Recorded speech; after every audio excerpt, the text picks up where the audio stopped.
Good afternoon, members. My name is Michael Molinengo. I'm with Barrique Distributing, and I'm here today to talk to you about the wines I'll be presenting at the Wine Walkabout. Hopefully, we'll see some of you there. If not, at least you have this video to have a real reference point as to which wines are offered. So before I start talking about the wines I'll be pouring tonight and tomorrow, I would like to remind you of the broadband Vino Verde, which has always been a favorite, so it's still available, and you'll be able to order that if you'd like.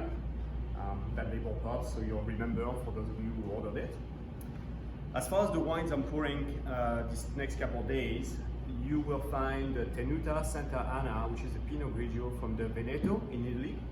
It's a quintessential Pinot Grigio. It's going to be nice, crisp, some pear kind of flavors.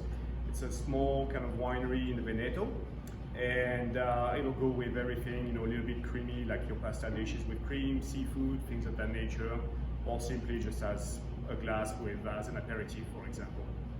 So just a great little wine to have any day. Next wine is coming from California. It's the Sean Miner Chardonnay from the Sonoma Coast appellation. And it is 100% Chardonnay. It sees a little bit of oak, but not too much, so it's extremely well balanced. And it's got really good sourcing on that. San Giacomo Vineyard is basically where it's coming from in Sonoma, which if you read about Pinot Noirs, you're familiar with San Giacomo. So this is all coming from their particular vineyards. Fantastic wine as well. Then I know some of you like Bordeaux, so I brought the Chateau L'Orangerie, which is a Bordeaux Supérieur. It is coming from the southern portion of Bordeaux, and it's a majority of Merlot with a little bit of Cabernet, so roughly 85% Merlot and 15% Cabernet. It's been a best buy for the last couple of years. It's a great value and a great everyday Bordeaux as well. Then we're moving over to Washington. We're going to the Yakima Valley with Airfield Estate. And I brought their red blend, which is a Bordeaux blend, so it'll be fun to have both of them side by side.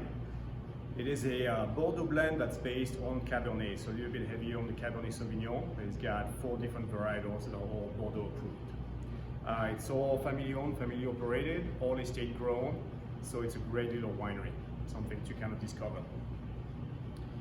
Then I brought a Cabernet from Argentina, which is the Viñalba, and that is their reserve that year. I figured that most of you are probably familiar with Malbec from Argentina, but I really think that Cabernet does really well over there. And so I wanted to kind of feature that at a great price point. So it's a great everyday Cabernet. And it's a collaboration between an Argentinian winemaker and a French winemaker. So great kind of opposites that do attract. So it's a great wine. Then we're going back to California with a Zinfandel, this time from Lodi, and that's Clinker Break. Clinker Break is a family-owned winery, still operated by the family as well, their own vineyards. And this is their Zinfandel, which is, to me, like the quintessential Lodi Zinfandel. It's got that nice fruit, it's got that nice body, nice balance, just enough jamminess without being too sweet. And got some great price this year, so wanted to feature that and share it with you. And then for our last 2 wines, I went with something a little bit heavier. One is the Colossal, which is coming from Portugal, so something unusual for most of you maybe. And it's a blend of basically the Portuguese grapes with some Alicante Boucher as well, which is a very dark grape. One of the only grapes actually that has color in the pulp. And so it's a very big, very heavy wine, great value. It's been the best buy for years and years with like 90-point ratings. Very affordable and great for everyday drinking. And then finally, the last wine I brought, which is one of my favorite Cabernet in our book probably, is the Eberle, which is from Paso Robles.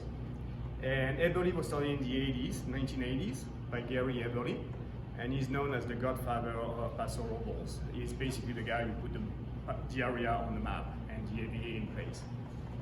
This is 100% Cabernet, and it's coming from their own estate as well as some of their neighbors.